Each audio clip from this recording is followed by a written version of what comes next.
Assalamualaikum warahmatullahi wabarakatuh. Alhamdulillah wassalatu wassalamu ala Rasulillah Sayyidina Muhammad bin Abdillah wa ala alihi washabihi wa mawalah amma ba'da. Baiklah, kita lanjutkan materi kita tentang sholat. Kita sedikit mengulang. Sholat secara bahasa adalah ad-du'a, sedangkan doa secara bahasa adalah sholat itu artinya doa, sedangkan secara istilah adalah sebagaimana yang kalian lihat di buku kalian, yaitu ucapan, serangkaian ucapan dan perbuatan yang diawali dengan takbiratul ihram dan diakhiri dengan salam dengan syarat dan ketentuan tertentu. Itu adalah pengertian sholat secara istilah. Nah, dalam sholat ini ada yang disebut syarat sah sholat, syarat wajib sholat, ada rukun sholat, ada sunnah sholat, ada pula yang membatalkan sholat. Nah, akan kita bahas satu persatu sambil disimak buku LKS halaman 20 dan 21. Syarat wajib sholat ya. Kalau di buku kalian syarat sah sholat dulu, saya akan membahas syarat wajib sholat. Apa bedanya syarat wajib dengan syarat sah? Kalau syarat wajib yaitu jika seseorang memenuhi syarat ini, syarat wajib, maka dia wajib mengerjakan sholat. Jadi syarat wajib itu berkaitan tentang siapa yang wajib mengerjakan dan siapa yang tidak wajib mengerjakan. Sedangkan kalau syarat sah sholat berkaitan dengan sah dan tidaknya sholat. Jadi kalau syarat sah sholatnya ini tidak terpenuhi, maka sholatnya tidak sah. Di buku kalian di sini disebutkan syarat wajib sholat itu yang pertama Islam, jelas ya. Kalau jelas saya tidak akan panjang lebar. Islam berarti kalau orang selain Islam tidak wajib mengerjakan sholat. Yang kedua adalah baligh. Baligh itu adalah artinya sendiri, sebenarnya baligh itu sampai apa? Sampai waktunya untuk mengerjakan sholat atau dewasa. Nah, baligh ini, seseorang itu dikatakan baligh ada 3 kriteria. Yang pertama, terjadi pada laki-laki ataupun perempuan, yaitu yang pertama ihtilam. Apa ihtilam? Ihtilam adalah keluarnya air mani, baik karena mimpi ataupun yang lainnya, bukan karena mimpi. Jadi jika laki-laki atau perempuan sudah keluar air maninya, maka dia sudah baligh.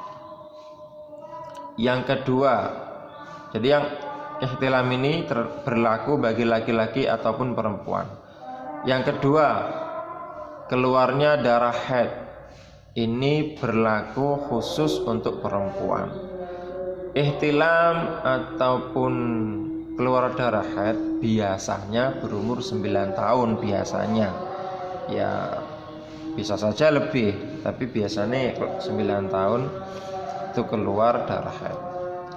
Yang tanda baligh yang ketiga yaitu umur.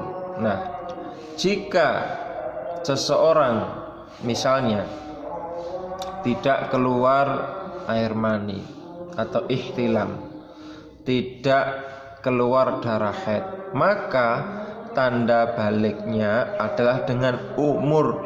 Umur berapa? Umur 15 tahun, yaitu Umur ini adalah maksudnya umur berdasarkan kalender Hijriyah ya, bukan kalender Masehi ya. Umur 15 tahun, baik laki-laki maupun perempuan. Jadi kalau meskipun tidak ihtilam, meskipun tidak haid, tapi kalau umurnya sudah 15 tahun maka dia sudah balik. Yang ketiga, berakal. Berarti kalau orang gila dia tidak wajib sholat, ataupun masih anak-anak juga tidak wajib sholat. Yang keempat, suci dari haid dan nifas ya. Kalau perempuan sedang haid atau nifas itu adalah darah yang keluar setelah melahirkan, maka dia tidak wajib sholat karena tidak memenuhi syarat wajib sholat. Yang kelima, sampainya dakwah ya, sampainya dakwah kepadanya. Maksudnya gimana? Berarti dia itu mendengar tentang Islam, tahu mendengar tentang sholat, pernah mendengar tentang sholat. Contoh orang yang tidak sampai dakwah Islam seperti orang yang hidup di pelosok hutan, di tengah-tengah hutan, yang tidak pernah ketemu sama orang Islam. Di sana tidak ada TV, tidak ada radio, tidak pernah mendengar Islam sama sekali. Maka orang-orang seperti mereka itu yang tidak pernah mengetahui ataupun mendengar tentang Islam, mereka tidak wajib melaksanakan sholat. Nah, di buku kalian cuma 5, kalian tambahi 1 yang keenam, yaitu selamatnya panca indera. Panca indera terfokus di sini adalah penglihatan dan pendengaran. Kenapa? Na'udzubillah ya, jika seandainya ada seseorang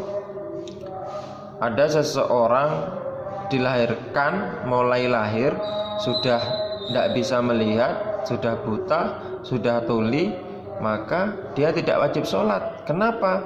Karena kita tidak bisa mengajarinya. Itu gimana ngajari orang yang sudah buta dan tuli sejak lahir?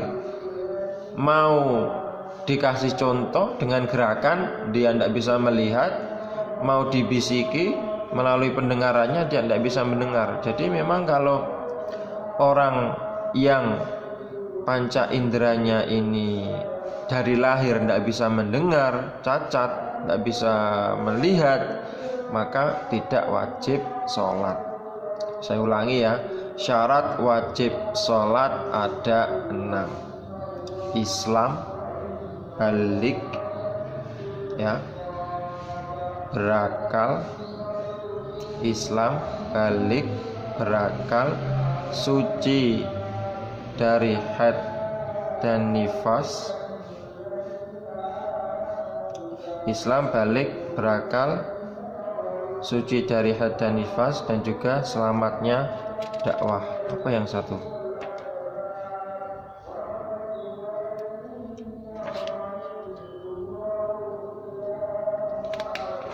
Islam, balik, berakal, suci dari haid dan nifas, sampainya dakwah, selamatnya panca indera atau tidak cacat, bisu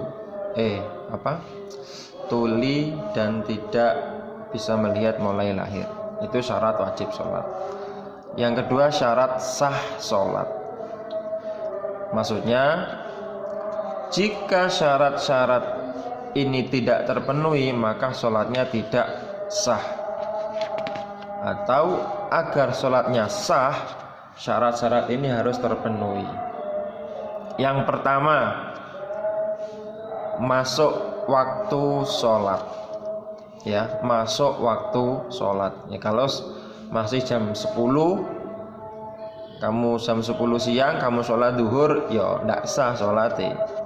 Masuknya waktu sholat. Jadi kalau mau sholat harus sudah masuk waktu. Yang pertama itu. Yang kedua, menghadap kiblat. Ya jelas ya, menghadap kiblat.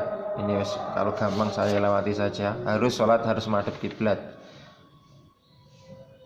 Yang ketiga, suci dari hadas kecil maupun hadas besar. Ini nanti dicatat ya, catat. Suci dari hadas kecil ataupun hadas besar. Hadas kecil dihilangkan dengan berwudu, hadas besar dihilangkan dengan mandi besar atau mandi wajib.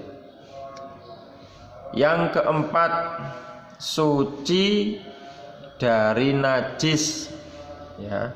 Yang ketiga suci dari hadas, yang keempat suci dari najis, baik pakaiannya ataupun badannya atau juga tempatnya. Jadi pakaian, badan, tempat harus suci dari najis, tidak ada najisnya, tidak terkena najis.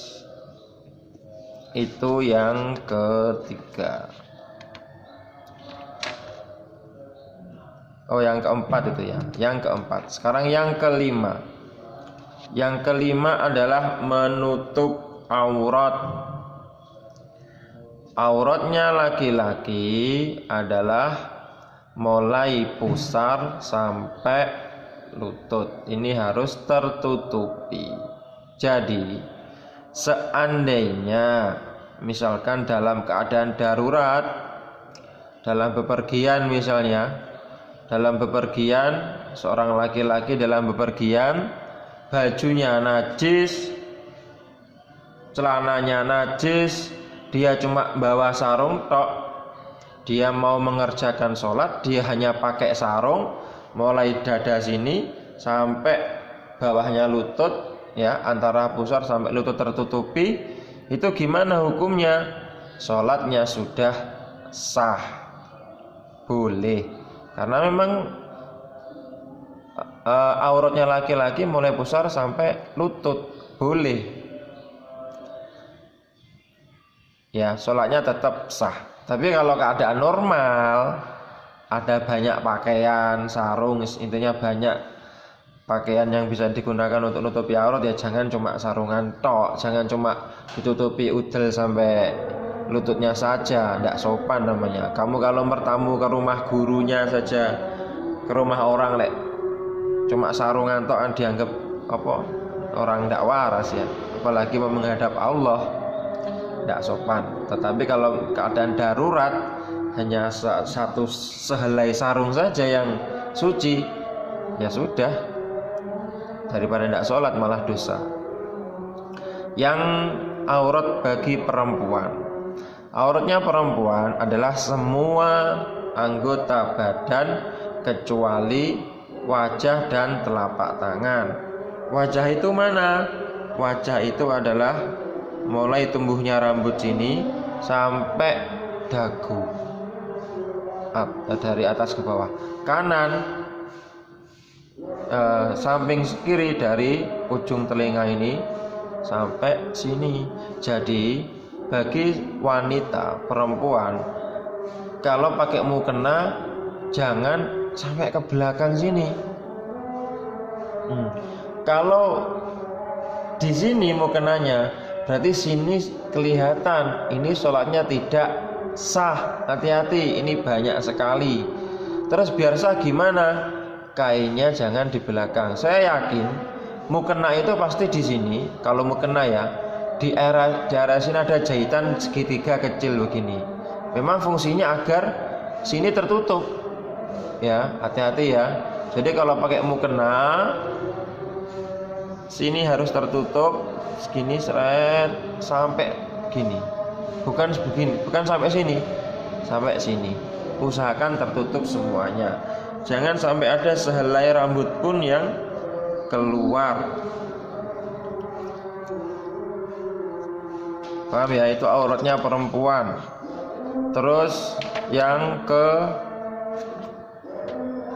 6, di buku kalian cuma ada 5 juga, ditambahi. Yang ke-6 yaitu mengetahui kewajibannya sholat. Artinya orang itu kalau mau sholat harus tahu kalau yang dikerjakan itu adalah sholat wajib. Ya, semua insya Allah tahulah sholat yang wajib itu ada 5, subuh, duhur, asar, maghrib, isya, ngerti ya, kecuali kalau mu'alaf ya, kalau orang baru masuk Islam ya masih bisa dimaklumi. Kemudian yang terakhir, syarat sah yang ketujuh, tidak meyakini fardu atau wajibnya sholat adalah sunnah. Ini atau rukun-rukun sholat akan kita bahas insya Allah pada pertemuan selanjutnya. Ya, tidak meyakini fardunya sholat atau sebagian dari fardunya sholat adalah sunnah. Harus tahu nanti yang fardu itu yang mana saja, yang sunnah yang mana saja. Akan kita bahas insya Allah pada pertemuan selanjutnya.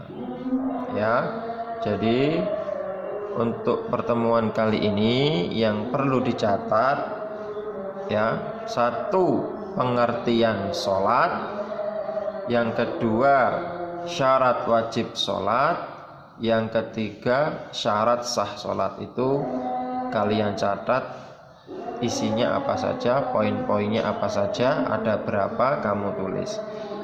Apa bedanya syarat sama rukunnya? Ya, ini untuk pertemuan selanjutnya insya Allah. Oh ya, saya mau mengingatkan untuk kelas 7A, B, dan C untuk mapel mulog ya, setiap surat yang saya perintahkan untuk hafalkan dengan baik, dengan benar-benar.